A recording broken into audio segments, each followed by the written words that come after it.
খুবই গুরুত্বপূর্ণ একটা টপিক নিয়ে কথা বলবো, সেটা হচ্ছে এমবেডেড কোশ্চেন। এমবেডেড কোশ্চেন বলতে অনেকের কাছে এটা নতুন একটা টপিক মনে হতে পারে, বাট আমরা ইংলিশে কিন্তু আমরা অনেক সময় কম্পিটিটিভ এক্সাম বা বিভিন্ন এক্সামগুলোতে কিন্তু আমরা এইটার এডমিশন এটা দেখে থাকি। সেটা হচ্ছে যে এমবেডেড কোশ্চেন করতে গেলে আমাদের স্ট্রাকচারটা হচ্ছে ইন্টারোগেটিভ সেন্টেন্স যদি আমাদের শুরুতে থাকে এবং লাস্টে যদি প্রশ্নবোধক চিহ্ন থাকে এবং এই জায়গাটাতে যদি কোনো সময় আমরা গেপ পাই, তাহলে আমাদের ফিল আপ করতে হবে অ্যাসার্টিভ সেন্টেন্স দিয়ে। কিন্তু আমরা এই প্রশ্নবোধক চিহ্নটা দেখেই কিন্তু আমরা কি করি, ইন্টারোগেটিভ আরেকটা সেন্টেন্স দিয়ে আমরা ফিল আপ করার চেষ্টা করি, কিন্তু যখনই আমরা এটা করতে যাব তখনই আনসারটা আমাদের কি হবে, ভুল হয়ে যাবে। তাহলে যদি আমরা একটা সেন্টেন্স দেখি যে ক্যান ইউ টেল মি, তুমি কি আমাকে বলতে পারো, তাহলে দেখেন প্রশ্নবোধক চিহ্ন আছে এবং দেখেন এইটুকু হচ্ছে আমাদের ইন্টারোগেটিভ সেন্টেন্স।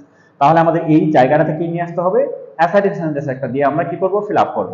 তাহলে হোয়ার ডু ইউ লিভ, কোথায় তুমি বাস করো, এটাও কিন্তু আমাদের ইন্টারোগেটিভ একটা সেন্টেন্স, কিন্তু আমাদের দেখেন হোয়ার ইউ লিভ, যেথায় তুমি বাস করো, আনসারটা হবে কি যেথায় তুমি বাস করো। ক্যান ইউ টেল মি, তুমি কি আমাকে বলতে পারো